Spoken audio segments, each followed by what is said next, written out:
Hey everybody, this is Alexander Fitzgerald or Assassinato, and today we are going to be discussing 3 mistakes to avoid in online cash games. Let's get to work. So first, let's start. You're playing a cash game of your choosing, and you have 7, 8 of spades under the gun right here. Would you like to fold, call, or raise? Just a few more seconds. We're going to start with a fundamental. If you said call here, you might want to rethink that. Villain 3 now has a very easy isolation raise. What do you do? Let's say you call here. Now the board comes king 6-2. What do you do? That is time. We decide to check here, and villain 3 goes ahead and fires, and there's not a whole lot we can do at this point. It's hard for us to represent a lot of the better kings because we probably would have raised pre-flop with those hands. We've limped and gotten ourselves in a trap. We're starting with a real fundamental here today, guys, but I can't tell you how many times in private lessons this still comes up, which is actually, I was just talking about this with a client today.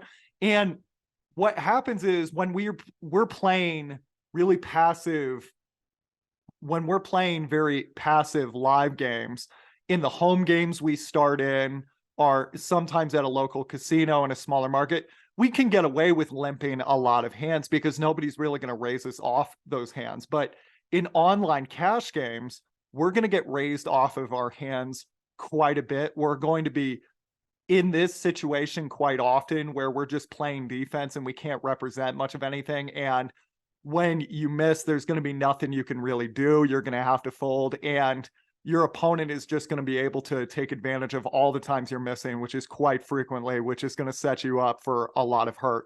Okay, let's try a more advanced hand. So villain 3 has been pretty loose, pretty damn aggressive so far, and you have 10-8 of spades.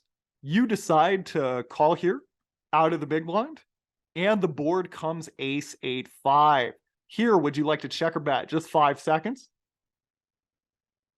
Okay, that is time.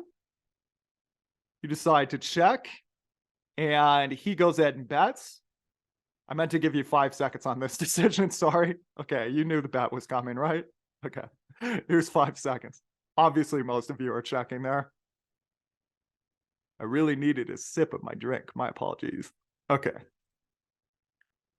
All right, here, I know most of you are calling.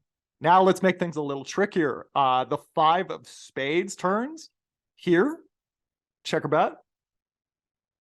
We decide to check, and villain 3 goes ahead and fires. Would you like to fold, call, or raise? Just a few more seconds. Okay, that is time.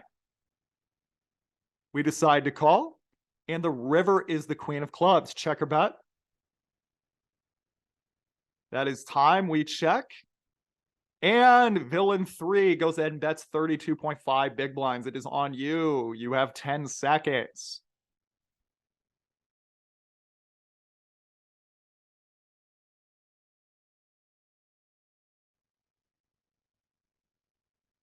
All right, that is time. We do decide to call, and here we caught our opponent with pocket sevens. What do you think of that, of our opponent's play? Well, you're going to be dealing with more loose, aggressive players in online cash games, so you really need to be prepared for that. He's doing some simple, we could debate his play or not. I'm not going to do that. But what he's figuring out here is a lot of times on that super coordinated board with flush draws and straight draws, you likely would have fast played a lot of your 2 pairs, a lot of your sets. So when you just check call on that flop, you are most likely holding a pair. Additionally, how good is that pair? Likely you would have 3-bet ace king, maybe ace queen, a lot of the really good aces. So villain 3 has made a determination that your range is mostly weak pairs. So he has decided, well, I wonder if he is going to be willing to fold some of those weak pairs. Now, we could debate whether that idea is going to work long-term, depending on the stakes you're at or depending on the history you guys have or 100 other factors. But the focus of this hand is you will see more people put pressure on you in online cash games. So you really need to be prepared for that, that if they know your range is capped at pretty weak pairs, you have to expect pressure. And there's going to be a lot of times you have to make call downs that you don't normally do. Okay, let's do another hypothetical here.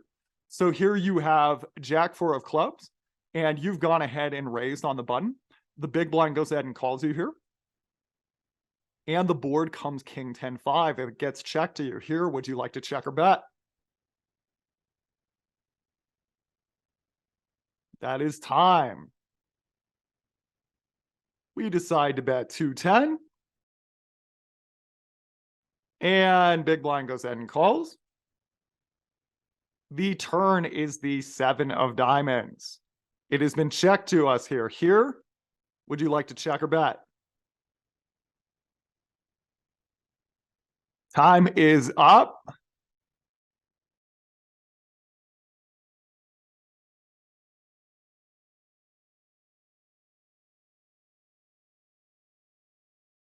The river is the Jack of hearts. He checks to you. It's on you. Would you like to check or bet 10 seconds?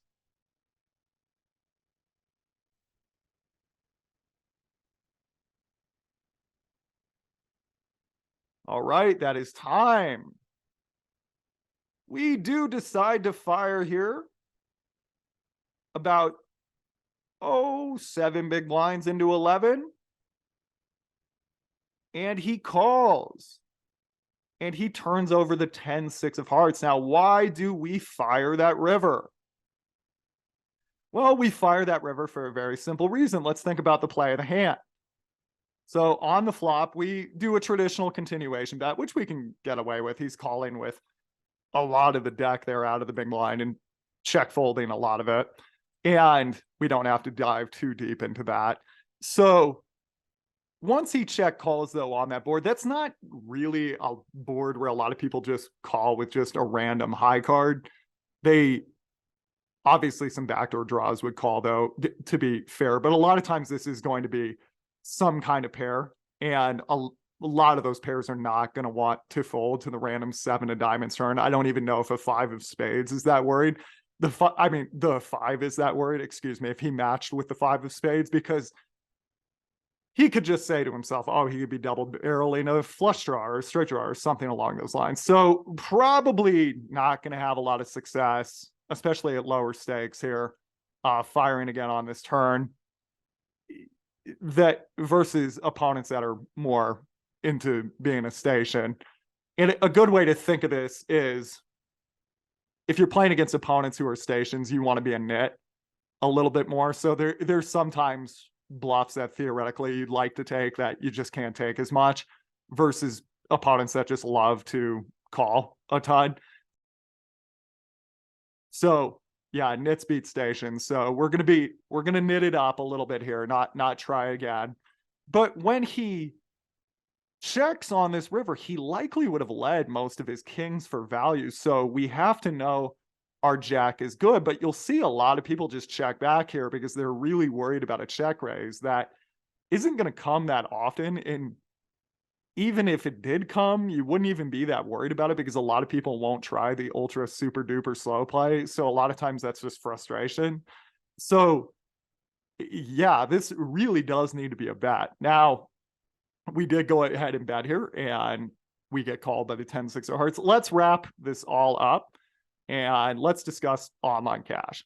So online cash, is there anything better than online cash? You can play a massive amount of hands. You can play it any hour, day or night. It's like an eternally arcade game for money.